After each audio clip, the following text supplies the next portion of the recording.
Pada abad ke-15, wilayah Nusantara menjadi saksi bisu dari lonjakan pengaruh Islam yang melanda kerajaan Hindu-Buddha di seluruh wilayah. Ini bukanlah fenomena terbatas hanya pada Jawa, karena pulau-pulau lain juga mengalami perubahan serupa. Bahkan bagi kerajaan Sunda, yang sekuat tenaga berusaha menjauhkan diri dari pengaruh Islam, takdir akhirnya menentukan bahwa mereka juga akan terlibat dalam perubahan besar ini pada abad ke-16. Saat agama Islam pertama kali memasuki Tatar Sunda, upaya keras dilakukan oleh penguasa untuk mempertahankan dominasi agama Hindu-Buddha di Jawa Barat.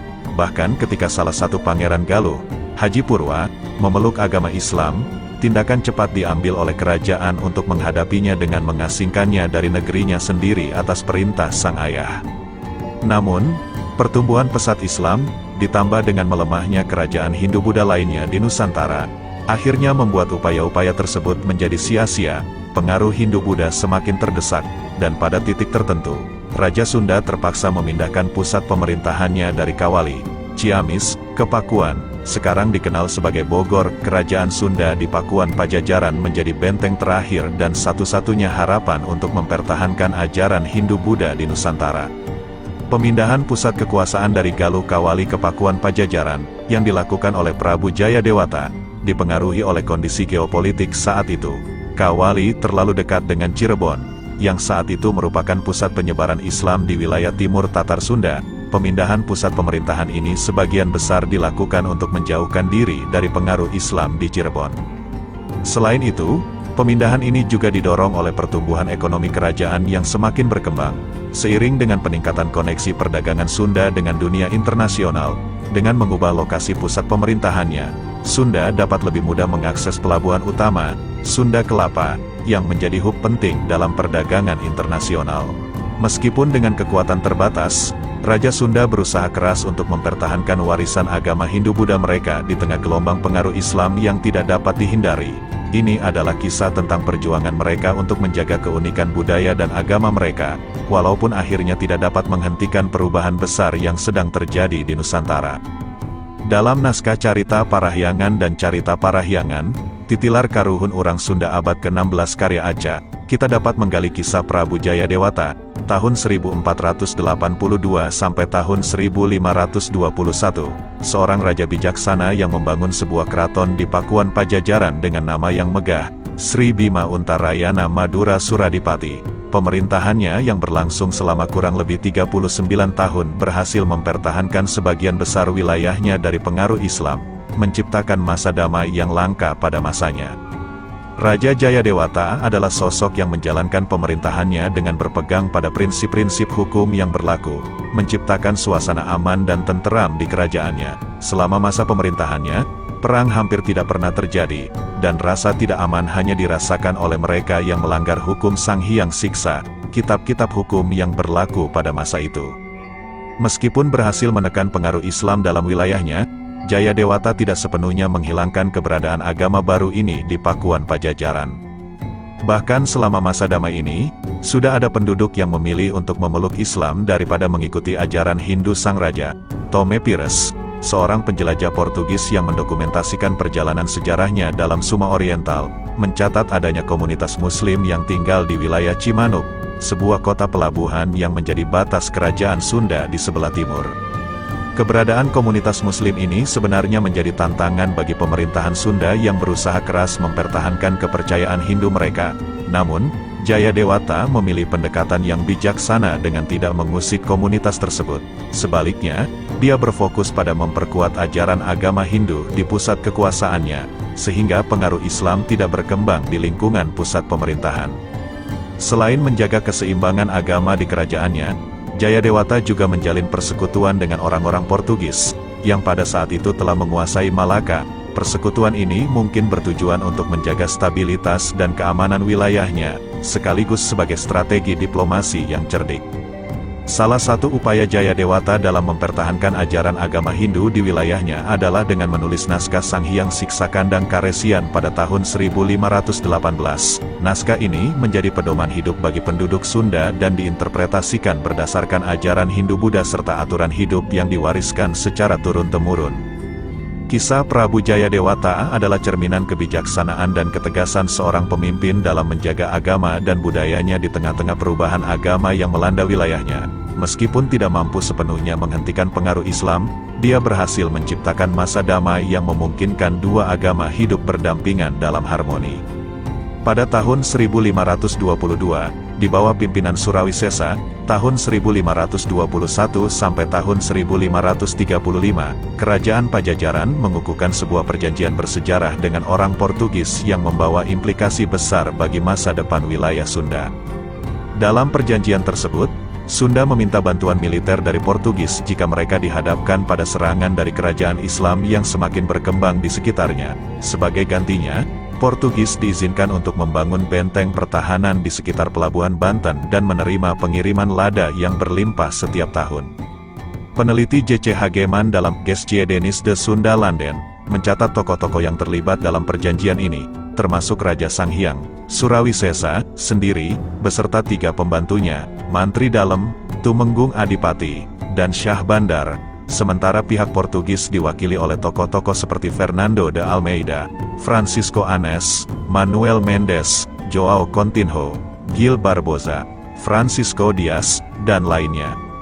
Namun, meskipun kesepakatan ini telah disepakati oleh kedua belah pihak, pembangunan benteng dan pos perdagangan yang direncanakan oleh Portugis tidak pernah terrealisasi. Pada tahun 1527, Sunda Kelapa jatuh ke tangan kerajaan Islam Demak yang dipimpin oleh Fathahillah. Pasukan Portugis tidak mampu menembus pertahanan yang kuat yang telah dibangun oleh masyarakat Muslim. Upaya-upaya keras untuk merebut kembali pelabuhan ini tidak pernah membuahkan hasil. Pada saat yang sama, Pajajaran mulai merasakan tekanan yang semakin meningkat. Surawisesa mencoba sekuat tenaga untuk melawan serangan kerajaan Islam sambil menunggu bantuan dari Portugis yang tak kunjung tiba. Ia terlibat dalam 15 pertempuran penting, dan tidak sekalipun mengalami kekalahan yang mengancam keberlangsungan kerajaannya. Ini dapat ditafsirkan bahwa sampai pada masa pemerintahannya, walaupun ancaman dari pihak Islam sudah sering terbukti, tetapi pihak Sunda masih dapat bertahan dan mengalahkan tentara Islam itu, tulis Noto Susanto. Namun, kekuatan Sunda mulai surut ketika Prabu Ratu Dewata, tahun 1535 sampai tahun 1643, naik tahta. Keadaan perang terus menghantui kerajaan ini, dan kekuatan Islam yang semakin kuat tak mampu diimbangi oleh pasukan Pajajaran yang melemah. Serbuan pasukan Islam berhasil menguasai berbagai wilayah kerajaan Sunda, termasuk Sumedang dan Ciranjang, dan banyak pemimpin daerah vasal tewas. Bahkan ibu kota di Pakuan tak luput dari kehancuran. Akibat jatuhnya Pakuan, raja terpaksa meninggalkan istananya, melarikan diri ke wilayah yang masih aman. Pada masa pemerintahan raja terakhir, Raga Mulya, Prabu Surya Kencana, kerajaan Sunda sudah tidak memiliki cukup kekuatan untuk melawan. Pasukan Islam telah mendominasi medan pertempuran. Selain itu, perubahan keyakinan masyarakat terhadap penguasa Sunda juga turut berkontribusi pada kejatuhan kerajaan Barat Jawa ini.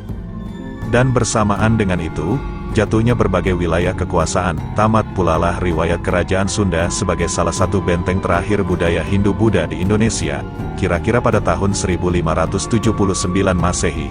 Kisah yang mencakup diplomasi, perlawanan, dan kemunduran ini memperlihatkan betapa rumitnya sejarah kerajaan Sunda dan perjuangan mereka untuk mempertahankan kebudayaan Hindu-Buddha di tengah perubahan besar yang terjadi di Nusantara. Saat kita menjelajahi jejak sejarah Nusantara, tidak ada keraguan bahwa kerajaan Pajajaran merupakan salah satu peradaban luar biasa yang pernah berdiri di wilayah yang kini menjadi bagian dari Jawa Barat. Peninggalan kerajaan ini, selain menyimpan sejarah cikal bakal Pajajaran, juga mengungkap keseharian masyarakat dan kearifan budaya Sunda pada masa lampau. Babat Pajajaran, sebuah naskah kuno, menjadi saksi bisu tentang bagaimana kerajaan ini bermula. Dalam halaman-halaman tebalnya, cerita tersebut melukiskan perjalanan awal kerajaan Pajajaran. Namun, tak hanya itu, naskah ini juga mengisahkan kehidupan sehari-hari masyarakat dan kekayaan budaya Sunda pada masanya. Carita Parahyangan mengisahkan tentang Hyang Wunisora, pengganti Raja Sri Baduga yang gugur dalam Perang Bubat. Di balik tragisnya kisah ini, kita dapat menemukan petualangan, intrik, dan pergulatan kekuasaan yang menarik. Kidung Sundayana mengisahkan tentang kekalahan pasukan Pajajaran dalam pertempuran Bubat melawan Majapahit. Di sela-sela laporan pertempuran, kita akan menemukan narasi tentang kematian Raja Sri Baduga dan putrinya, sebuah kisah yang penuh warna.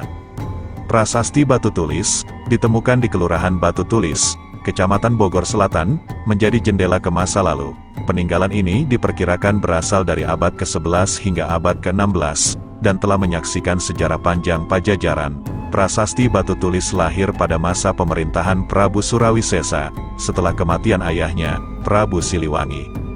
Prasasti Sang Hyang Tapak atau Prasasti Citasi adalah bukti terima kasih seorang raja kepada pasukan Pajajaran yang memenangkan perang melawan pasukan Swarna Bumi.